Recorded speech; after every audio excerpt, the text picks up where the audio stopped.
Escape from Tarkov is a game with some of the highest highs Oh my god, I'm a god. I'm a f***ing god. and the lowest lows. In fact, it's the only game in all known creation that can accurately simulate the feeling of having a rhinoceros trample on your testicles.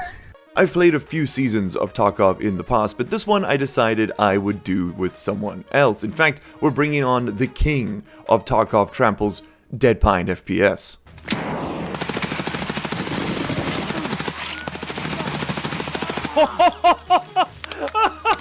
You'll find links to all of his content in the description, but he and I are going to be sharing this series together. All of it will be uploaded to Largely Live, my second channel. You can find a link to that in the description and pinned comment. Please go and subscribe if you'd like to see the future episodes of this series. Despite Tarkov's nature as an emotional roller coaster, we've decided to make it a little bit harder. A little bit harder core, that is.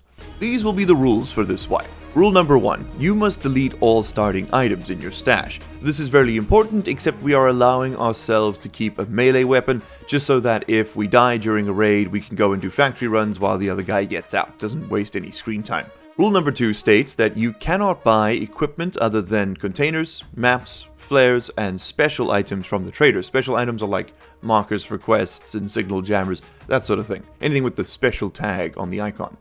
The only exception to Rule 2 is Rule 3, which allows you to purchase items through barter trades from traders, not the flea market, only traders. Rule 5 allows you to exchange rubles for dollars and euros. Not that you can spend those either, mind you. And Rule 6 allows you to sell items on the flea market if you cannot sell them to traders. This is mostly just for keycards. They've removed the ability to sell them to the traders this wipe, so we kind of have to have a way to get rid of that violet card if we happen to have one. Rule 7 prevents you from taking out insurance on items. This is a metagame mechanic if you don't know much about Tarkov. If you die in a raid, you typically lose everything unless you have it insured, where as long as nobody else loots what you died with, you will get it back in about 48 hours. We are removing that functionality completely. If we die, we lose everything. Rule number 8 covers the container. For those of you who don't know much about Tarkov, the container is kind of a little safe spot you can put in your inventory, where you can store items that you don't want to risk losing if you die. For example, keys or medication, this is what it's really useful for. In our case, we are limiting what you can put in there. For example, 8.1 states that only unidentified keys may be placed into the pouch during a raid. This is really important. If you know what a key is, you can't stash it. You have to have not found it before, or at least not identified it before, in order to store it. This just adds a bit of fun gamba to the whole situation, where you'll have 3 or 4 keys that look identical in silhouette, and you've got to decide which one you want to keep, because you don't know which is which. Rule 8.2 is pretty straightforward. It allows you to use the pouch to hold items temporarily while in raid, but you can't really move around while doing so. Think of it like holding a bottle of juice in your hands. Tarkov doesn't let you interact with things in the world like that, so you need to pick them up in order to eat them or drink them, and this just lets you do that if you've got space.